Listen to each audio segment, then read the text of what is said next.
The Redneck Night Before Christmas, wrote up by E.J. Sullivan, drawn by Ernie Eldridge, read to you by Earl, that's me, inspired by Cletus T. Judd, my buddy, the first redneck on the internet.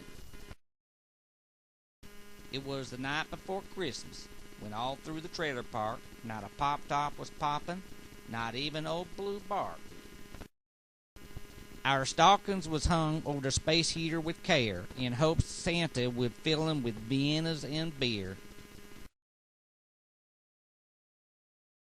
The kids was asleep in their NASCAR PJs, dreaming of goo-goo clusters, moon pies, and RCs. And Arlene in her curlers and me in my John Deere cap had just settled down into our lazy boys for a wheel of fortune and a nap. Then out on the vacant lot I heard such a commotion, I thought it was neighbor Clyde, finally got his T-bird in motion. I heaved out of my recliner and to the window I flew, busted out the screen and hollered for Blue.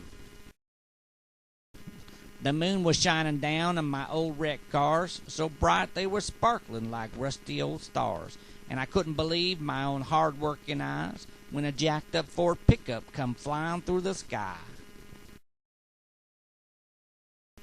Faster, the old ironhead, his possums they came, and he whooped and he hollered and he called them by name. Giddy up, Schooner, High Duke, move your tails, Yaller and Spud.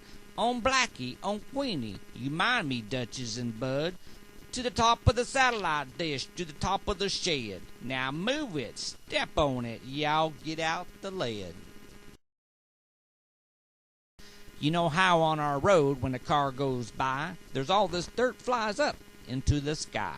Now that's how this crew went straight up to my roof with that pickup full of toys, a real nice gun rack, and a redneck Santa too. Then 'fore I could pop my teeth in, I heard up on the 10 the scrambling round of them flying possums of his. I yanked my head back in the trailer and hitched up my shorts. Down the stove vent, Redneck Santa came with a grunt and a snort. He was dressed in red and green camo from his neck to his feet, and I had to give him credit, he still had most of his teeth. Looked like stuff from Earl's yard sale slung on his back. There was fly swatters and Tupperware and 8-track sticking out of his pack.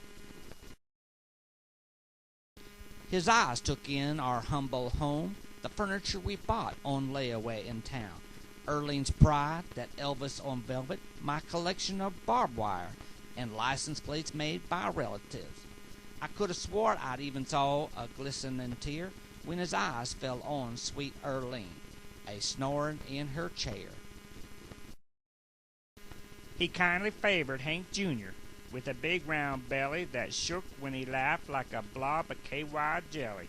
Yep, he was fat all right, blocked out our whole large screen TV, and I had to laugh when I saw him, 'cause he looked just like me.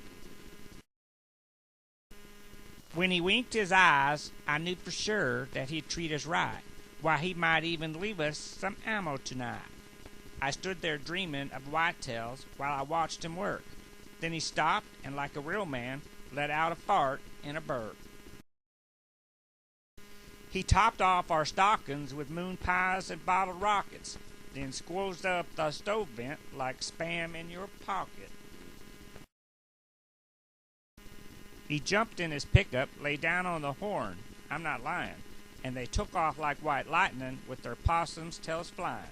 But I heard him holler as he headed for the 7-Eleven. Merry Christmas to all, and may all rednecks go to heaven.